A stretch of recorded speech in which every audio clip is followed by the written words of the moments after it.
Bonsoir à tous, merci de nous être fidèles chaque soir. Voici le sommaire de cette nouvelle édition du 19h. La terre a tremblé hier dans la région. 2 secousses ont notamment été ressenties, entraînant une cascade de réactions sur les réseaux sociaux notamment. Nous serons dans ce journal avec le géologue du CNRS, Christophe Larocque, pour répondre à toutes les questions que l'on se pose après cet épisode sismique. De nouveaux logements domaniaux viennent d'être attribués récemment. Nous avons suivi une visite organisée pour les futurs habitants de la résidence Emeria, l'occasion de rappeler les modalités d'attribution des logements domaniaux. Guillaume Rose, le directeur général exécutif du Monaco Economic Board, sera notre deuxième invité alors que s'est tenue aujourd'hui l'Assemblée générale du MEB. Il nous dévoilera les grands projets de la Chambre de commerce monégasque pour 2025. À découvrir également dans ce journal le point presse avant la rencontre d'Euroleague entre Monaco et Fenerbahçe, ainsi que le forum des universités étrangères pour guider les futurs bacheliers dans leur poursuite d'études. Ça a fait beaucoup parler depuis hier soir, mardi à 18h45, puis à 22h25. 2 secousses ont été enregistrées dans la région. Nombreux sont ceux qui ont senti la terre bouger et ont entendu aussi comme un bruit d'explosion. Les tremblements de terre sont redoutés car nous nous trouvons dans une zone à risque, mais un risque relatif, va nous expliquer le géologue Christophe Larocque du CNRS à Sophia Antipolis. Bonsoir. Bonsoir. Alors, très concrètement, que s'est-il passé hier soir? Une secousse et des répliques qui se sont enchaînées derrière? Oui, alors effectivement, il y a eu un tremblement de terre hier qui a été bien ressenti dans une grande partie de la région. L'épicentre du séisme étant situé entre Coaraz et Contes, donc une quinzaine de kilomètres au-dessus de Nice, dans la vallée du Paillon. La secousse a été bien ressentie, elle n'était pas très très forte, mais elle a duré quelques 3 à 4 secondes. Elle a été accompagnée dans de nombreux endroits par un bruit qui a été signalé par plusieurs témoins de la chose, un bruit de type explosion ou de type grondement un petit peu plus sourd, suivant les endroits où se trouvaient les gens. Mais cette activité, que signifie-t-elle? Car vous avez dû le lire, l'entendre. C'est bien sûr toujours source d'angoisse pour le grand public. Oui, bien sûr, quand on ressent un tremblement de terre, on en a régulièrement sur la côte d'Azur et dans l'arrière-pays qui sont ressentis, tous les 5 ans à peu près, on a un séisme qui est ressenti, soit dans l'arrière-pays, dans la vallée de l'Ubaye, soit sur le littoral. Donc c'est quelque chose de régulier. Malgré tout, ça reste évidemment inquiétant. Celui-là est un tremblement de terre modéré qui est un 4 phénomène... de magnitude, 3,8, c'est beaucoup ou pas? Non, c'est pas beaucoup. C'est suffisant pour être ressenti par la population. Ça dépasse largement ce que nous, on enregistre tous les jours avec nos capteurs. On a des capteurs, des sismomètres qui sont extrêmement sensibles, qui enregistrent tous les micro-séismes qui se produisent tous les jours et que la population ne ressent pas. Là, on sort clairement de ce cadre-là. On a un séisme dont la magnitude est de 4, donc elle est suffisante pour être largement ressentie par la population et c'est quelque chose qui se produit encore une fois toutes les quelques années, 5 ans, 8 ans. Christophe Larocque, on le sait, nous sommes dans une région qui est vulnérable, plus vulnérable que d'autres, en tout cas en matière d'activité sismique. Alors nous ne sommes pas sur la faille de San Andreas, en Californie, mais quel est le risque réel dans notre région, même si tout, bien sûr, n'est pas prévisible ? Oui, alors ça, c'est vraiment une chose importante parce qu'il y a beaucoup de bruit qui court et qui court très vite. Vous faites bien de le signaler. Effectivement, nous sommes dans une des régions à risque du territoire hexagonal. C'est clair. Le sud-est de la France est une des régions les plus sismiques que l'on ait en France métropolitaine. Mais on n'est pas du tout dans le cas de la faille de San Andreas. On a de nouveau réentendu à propos du séisme qui est là, qui vient de se produire, que l'on attendait le Big One. Alors pas du tout. Le Big One, c'est une expression qui a été popularisée par les Californiens qui attendent malheureusement un séisme de magnitude de l'ordre de 8 sur cette très grande faille qu'est la faille de San Andreas et qui pourrait se produire dans des zones très peuplées comme la ville de Los Angeles ou de San Francisco. On n'est pas du tout dans ce cas-là. On attend effectivement dans notre zone des séismes qui pourraient être destructeurs. On en a connu dans le passé, dans l'histoire, hein, en février 1887, en juillet 1564 dans la vallée de la Vésubie. On a connu des séismes qui ont fait des destructions importantes à l'échelle régionale, qui ont entraîné malheureusement des décès, hein, plus de 600 morts en 1887. Donc ce sont des événements vraiment très importants, mais qui sont beaucoup plus faibles, beaucoup moins étendus que ce que l'on attend quand on parle de Big One. Il est possible que cela bouge encore dans les jours qui viennent, on peut s'y attendre ? Oui, alors on est a priori dans le cadre d'une séquence sismique classique que l'on connaît sur la région, avec un choc principal qui est le premier choc qui a été ressenti hier. Il est, comme on l'observe régulièrement, suivi par des répliques. Ce choc, on les appelle répliques parce qu'elles se produisent après. Il y a une réplique forte qui a été bien ressentie hier par la population vers 22h30 de mémoire. La magnitude était de 3,3 et elle a été encore une fois bien ressentie. Normalement, le niveau des répliques devrait diminuer. On va en avoir encore pendant quelques jours. Il n'est pas exclu qu'il n'y ait pas une réplique un petit peu plus forte qui soit de nouveau ressentie par la population, mais il devrait quand même y en avoir de moins en moins. Si on se trouve bien dans le cadre d'une séquence standard, comme vous le savez, on n'est pas capable de prévoir les séismes, on observe les choses et on diagnostique a posteriori, malheureusement, pour le moment en tout cas, mais a priori on se trouve dans le cadre d'une séquence standard, donc le nombre de répliques et leur intensité devraient diminuer. Bien écoutez, merci beaucoup Christophe Larocque pour toutes ces explications qui sont les bienvenues et on l'a entendu aussi surtout souligner ce message quand même qui permet de relativiser, on n'attend pas de Big One dans la région. Merci d'avoir été notre invité alors que plusieurs secousses ont été ressenties hier dans la journée dans la région. Au revoir.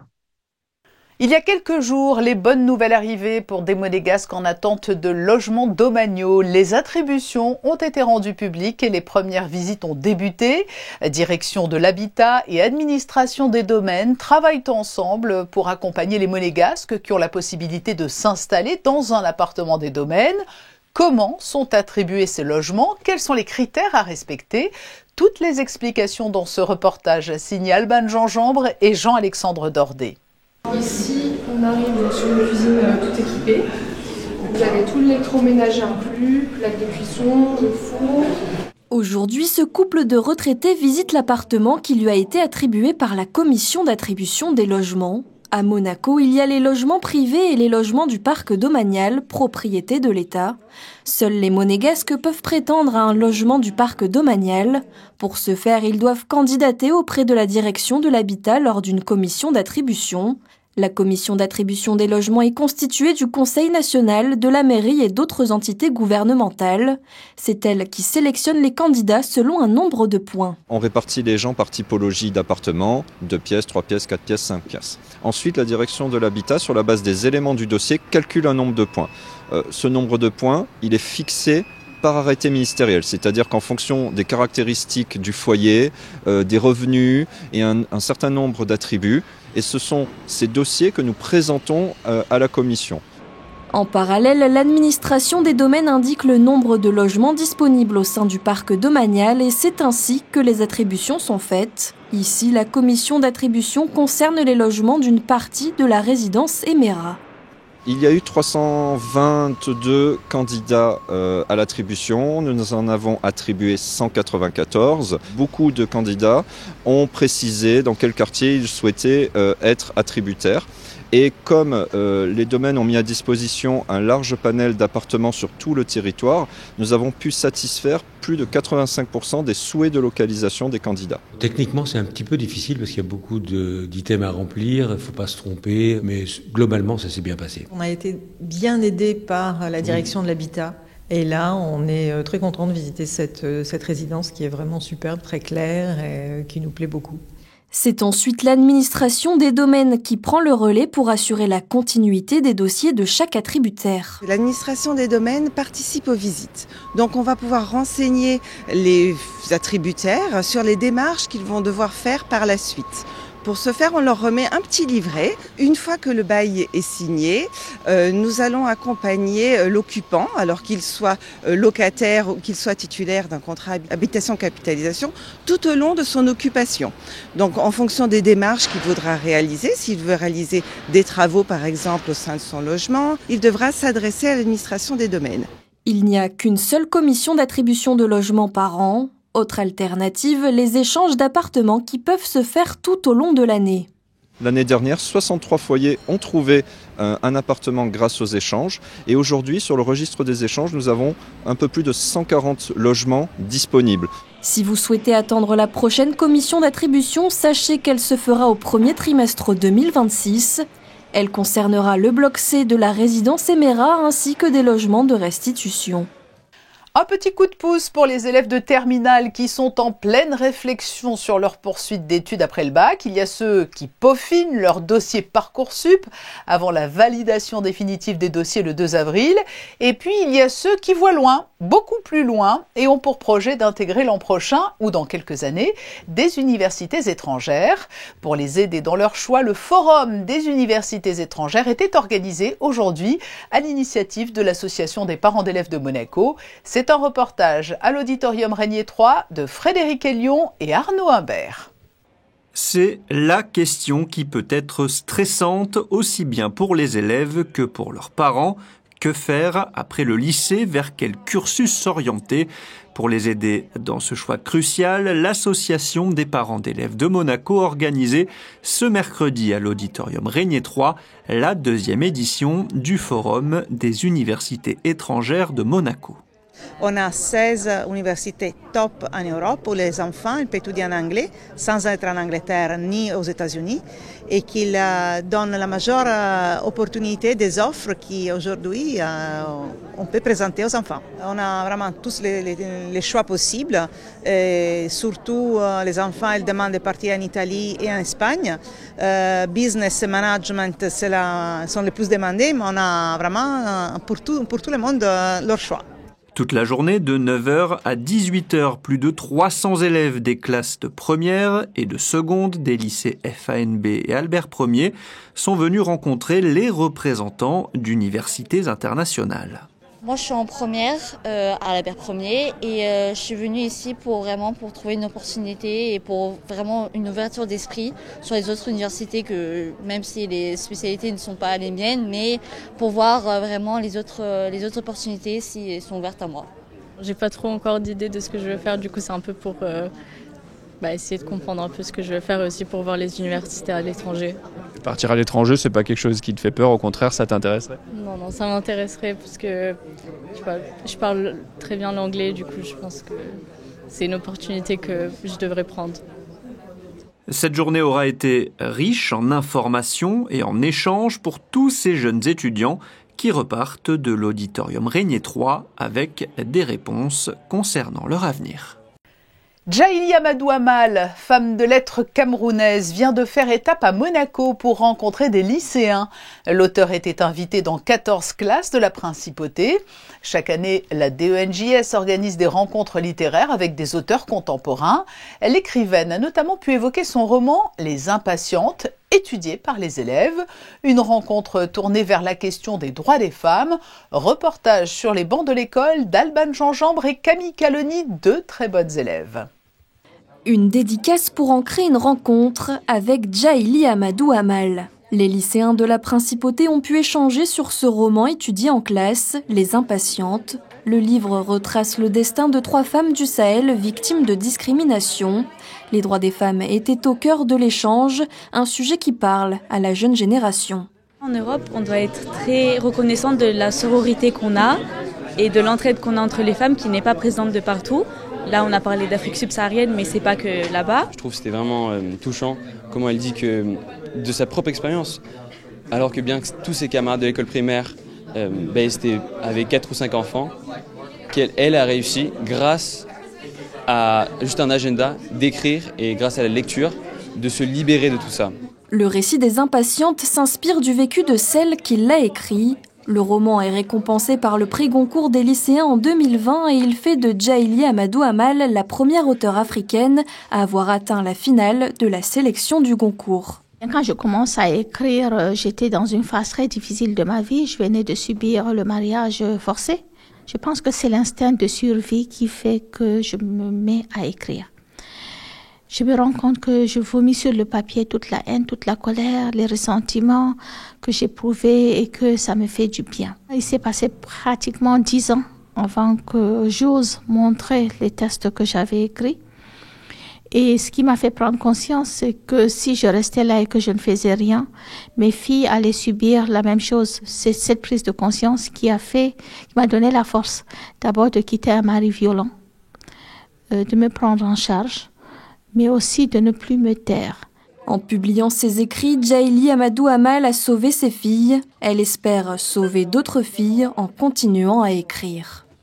Le Monaco Economic Board repartira bientôt en mission. Les entrepreneurs monégasques vont partir à la conquête de marchés hongrois la semaine prochaine. Mais avant cela, était organisée aujourd'hui la traditionnelle Assemblée Générale annuelle du MEB.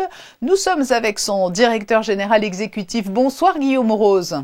Bonsoir Patricia. Le Monaco Economic Board tenait aujourd'hui son Assemblée Générale annuelle. C'est l'heure des comptes, c'est une grande réunion de famille, c'est un peu tout cela, l'Assemblée Générale ? C'est tout cela, c'est nos 638 membres qui se réunissent une fois l'an pour entendre notre bilan, pour entendre ce qui s'est passé l'année précédente et puis pour entendre nos projets pour l'année en cours. Donc c'est un petit peu la grand-messe, l'Assemblée Générale, qui est suivie ensuite d'un rendez-vous des adhérents, c'est-à-dire de l'ensemble des forces vives entrepreneuriales de la Principauté qui vont se rencontrer, échanger, faire du business ensemble, projeter. Enfin bref, c'est une mécanique extrêmement positive. Oui, ce sont des rendez-vous toujours privilégiés, ces rendez-vous des adhérents. Vous l'avez dit, 600 membres, c'est un nombre croissant. Il y a toujours plus d'entreprises qui vous rejoignent au sein du Monaco Economic Board.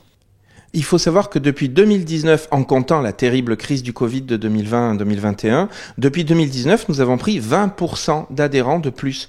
Donc, il y a de plus en plus d'entreprises en Principauté qui souhaitent adhérer au Monaco Economic Board et pour nous, la Chambre de commerce, évidemment, c'est pain béni, puisque plus il y a d'entreprises monégasques au sein de cette Chambre de commerce, plus elles peuvent faire de commerce ensemble, plus on peut leur offrir de services, et plus on enrichit notre offre à la fois et notre puissance vis-à-vis des autres chambres de commerce dans le monde. Donc pour nous, plus nous avons d'entreprises membres, mieux c'est. Oui, plus 20%, c'est effectivement un chiffre significatif. Qui peut devenir adhérent ? Vous avez des membres de tous horizons en matière d'entrepreneuriat, hein ? Ah oui, il faut savoir que ça va, disons, de la petite entreprise en nom personnel, par exemple un traducteur, jusqu'à la SBM Offshore et la SBM Société des Bains de Mer. Donc on a vraiment toutes les gammes, tous les secteurs d'abord sont représentés. Nous avons énormément de secteurs à Monaco. Et ce qui ressort de tout ça, de nos membres, c'est très majoritairement, Monaco est un tissu de PME, ce que ne savent pas toujours les gens. Les petites et moyennes entreprises ou même les micro-entreprises sont légion et c'est plutôt un très bon signe parce que c'est un grand signe de dynamisme économique et on a surtout, ce qui me rend très fier pour moi, ces 20%, ils viennent en particulier des jeunes, des start-up, des gens qui attendent justement de s'intégrer dans cet environnement économique monégasque. Et quelles seront les grandes lignes du programme 2025 du MEB ? Alors il y a une mission notamment qui arrive dès la semaine prochaine. Tout à fait. Nous partons à Budapest en fin de semaine et ensuite nous allons enchaîner avec Abu Dhabi puisque le Moyen-Orient c'est très important pour nos entreprises. Et puis la grosse mission, bien sûr, ce sera une destination très long courrier puisque c'est le Japon. Nous serons à Osaka et nous serons à Tokyo autour de l'exposition universelle, avec la collaboration de l'ambassadeur, mais aussi avec la collaboration de Pavillon Monaco. Donc ça va être une grosse mission et nous avons été étonnés. Déjà, plus de 28 entreprises, on a signé la 28e entreprise ce matin. 28 entreprises partent avec nous au Japon, ce qui fait quand même, étant donné les coûts de déplacement, ce qui fait un très grand nombre d'entreprises. On va arriver avec une vraie task force au Japon pour la journée nationale et donc nous sommes très fiers de dire que ce sera le point d'orgue de l'année. Oui, là ce sera à la fin du mois de juin. Vous avez parlé également du Moyen-Orient, Budapest la semaine prochaine. Pourquoi avoir choisi ces destinations tout particulièrement? Et qu'est-ce qui vous a guidé au cours des dernières années pour choisir les régions du monde où il est pertinent de se rendre et tenter de développer des échanges économiques? Effectivement, l'un des principaux challenges du Monaco Economic Board, c'est de définir où est-ce que nous irons, où est-ce que nous allons nous rendre. Il s'agit de se baser sur la fois d'études macroéconomiques, mais aussi des liens qu'entretiennent certaines de nos sociétés avec certains pays, et puis aussi dans le cadre de relations diplomatiques. Et puis à Abu Dhabi, ça s'inscrit dans un cadre moyen-oriental. De plus en plus, face à l'incertitude du monde, le Monaco Economic Board se réfugie vers quelque chose qui est très intéressant et qui pousse en permanence et qui s'intéresse beaucoup à nous, qui est le Moyen-Orient. Alors nous irons aussi en Arabie Saoudite en fin d'année et nous allons déjà à Abu Dhabi, là dans 1 mois et demi, au mois d'avril, parce que le Moyen-Orient, c'est vraiment une destination de plus en plus prisée pour nous et on connaît beaucoup d'entreprises qui ont déjà signé des contrats lors de nos derniers voyages, notamment en Arabie Saoudite, et qui sont maintenant intéressées de se tourner vers les Émirats Arabes Unis et vers Abu Dhabi, qui en est la capitale économique et culturelle. Oui, donc vous incarnez cet élan pour soutenir les entreprises monégasques. Et puis ce sera ma dernière question. En toile de fond aussi, l'objectif c'est de contribuer à l'attractivité de Monaco en faisant découvrir au monde que la principauté est une place idéale pour faire des affaires. Exactement. Quelque part, l'image de Monaco est à double tranchant. Monaco fait rêver, il n'y a aucun doute sur ce point. Monaco, c'est aussi un hub d'affaires, situé idéalement en Europe du Sud, et c'est ça qui fait la grande force de Monaco, un pays tout petit, avec une économie très forte et très diversifiée, et avec une diversité sans pareille. Et on vous souhaite encore beaucoup de succès à tous en 2025. Merci Guillaume Rose d'avoir été notre invité alors que se tenait aujourd'hui l'Assemblée Générale du MEB. Merci beaucoup Patricia. Ils partent, eux, à la conquête du plus prestigieux trophée européen. Les basketteurs monégasques seront opposés demain soir au redoutable Fenerbahçe, actuel 2e du classement d'Euroleague. S'ils veulent entrer dans le top 4 pour avoir le choix du terrain lors des phases finales, ils n'ont d'autre choix que de gagner. Je vous propose d'écouter Mike James et l'entraîneur Vassilis Spanoulis avant cette rencontre déterminante. Very, very important game tomorrow for our team, and we practice very good the last 2 days, and I expect from my players to step up to tomorrow's game and to show what kind of team we are. Yeah, it's the end of the season, so all these games kind of have a little bit more weight on them, a little less margin for error. So obviously we need to win. I imagine they want to win too, just to keep their spot in the standings. So, it's going to be a tough game. For me, if we are second, third, fourth, first, fourth, fifth, sixth, doesn't matter. Doesn't matter and never matter also when I was a player. For me, the most important is to find your shape and to put from inside your best in the right timing. And that's why we practice it, and that's why we talk, and that's why we see videos to improve and to make big wins and to step up our psychology in the right timing. Monaco-Fenerbahçe, ce sera demain soir, jeudi à 19h.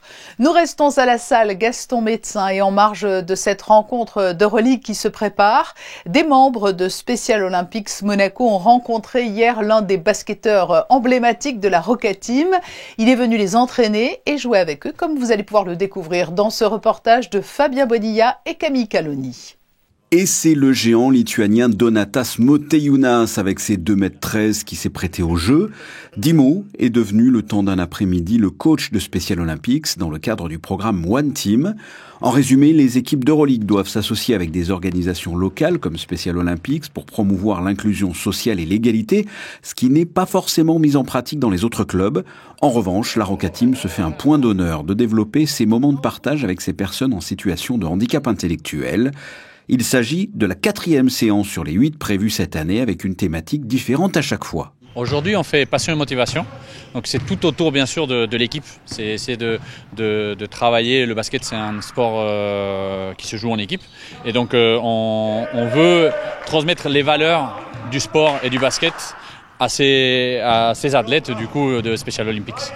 Après Mam Jaite, Georgios Papagiannis et Vito Brown, c'est Donatas Moteyounas qui s'est mêlé avec plaisir à cette équipe de Special Olympics. My grandfather was teaching me since I'm a kid to be a good and kind person. And for me, I think to give back to the society, to the community is one of the most important things. So I think it's crucial to show the good example, what it means to be a part of the community, what to be a part of these type of events. Après quelques exercices, cet entraînement s'est terminé par un petit match de basket avec Donatas Moteyounas, ce qui a ravi les membres de Special Olympics. Il est très sympathique, très cool et il nous apprend plein de choses pour faire du basket. On est en train de faire un match entre nous, ça nous plaît. En plus avec Donatas, ça nous apprend comment il faut jouer en basket. C'était bien, c'est bien marrant. J'ai marqué un panier là-dessus juste maintenant là. Moi je suis très content. Prochain rendez-vous entre Special Olympics et la Roca Team, les athlètes qui ont représenté dignement la principauté lors des Jeux mondiaux d'hiver la semaine dernière seront mis à l'honneur dans la salle Gaston Médecin lors du match contre Nanterre à la mi-temps le 5 avril. Une mise à l'honneur bien méritée, vous avez pu suivre leurs exploits à Turin dans nos journaux tout au long de la semaine dernière. Dans l'actualité en bref, ce concours organisé conjointement par la Direction des Affaires culturelles et la Direction de l'aménagement urbain, intitulé « Dessine-moi un jardin », il s'agit de créer des massifs fleuris sur le thème « Voyager au cœur de l'art ». Attention, il ne vous reste plus que jusqu'à demain pour vous inscrire et c'est le 26 avril prochain que les participants pourront aménager un massif fleuri installé dans chaque quartier. Ils seront guidés par un membre de l'équipe de l'ADO qui mettra à leur disposition les végétaux et les outils nécessaires à la réalisation de leur création. À l'issue de cette journée, les participants seront invités à entretenir leur massif et auront le plaisir de voir évoluer leur œuvre au fil des semaines, tout comme les habitants et les visiteurs de la Principauté qui pourront profiter de cet embellissement des espaces verts de la Principauté. Passons à votre chronique du mercredi, ceux qui font Monaco. Nous retrouvons Christinda Petit-Homel devant l'une des enseignes, ou plutôt dans le hall de l'immeuble où se trouve le commerce mis en lumière aujourd'hui. Pour ceux qui font Monaco, je me trouve aujourd'hui à l'intérieur du palais de la Scala pour vous révéler un petit secret spécialement pour vous, messieurs. Alors, est-ce que vous savez qui se trouve au 2e étage du palais de la Scala ? Eh bien, il y a Mr. Wu. Alors, vous allez me dire, mais qui est Mr. Wu ? Mr. Wu s'occupe de vous tailler la barbe, de vous couper les cheveux ou de vous prodiguer des massages. En bref, Mr. Wu s'occupe de votre bien-être. Écoutez-le.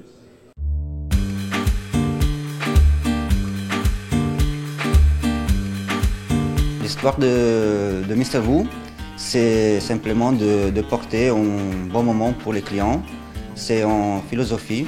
Ça fait depuis 25 ans que je suis dans les cheveux, dans les barbes. Et donc, pour moi, c'est important. Autre que garder et porter le styling à les clients, c'est de donner à lui vraiment un moment de stop, de relax. On a la privacy, on travaille tout seul, donc les clients, il est tranquille, il n'y a pas d'autres clients, il n'y a pas de...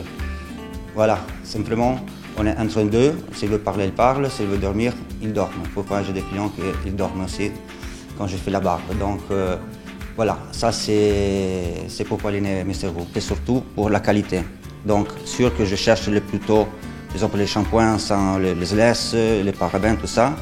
Et donc, c'est surtout porter un produit que ça donne vraiment un bon résultat à les clients. Voilà, je fais les cheveux, je suis quand même coiffeur.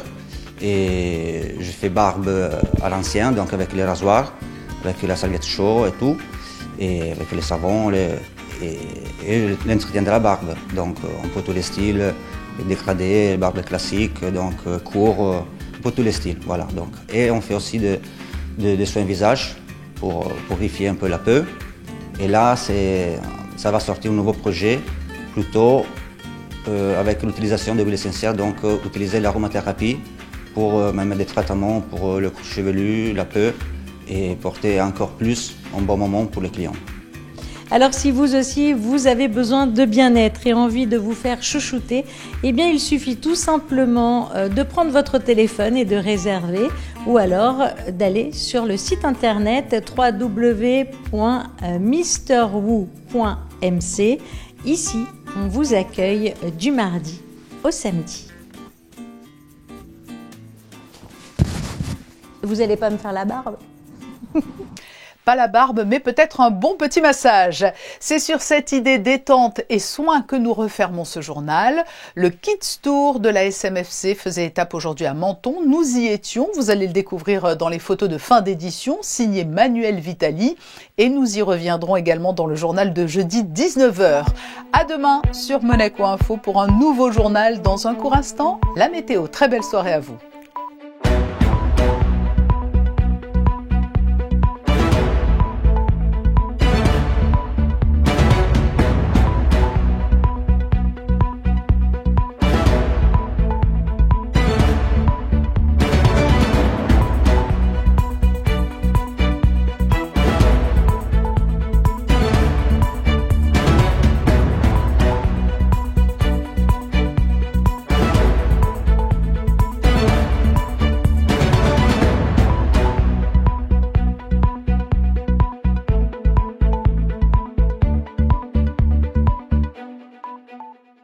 Retrouvez la météo avec Suisse Courtage, votre partenaire de confiance en assurance à Monaco. Protection sur mesure pour particuliers et professionnels.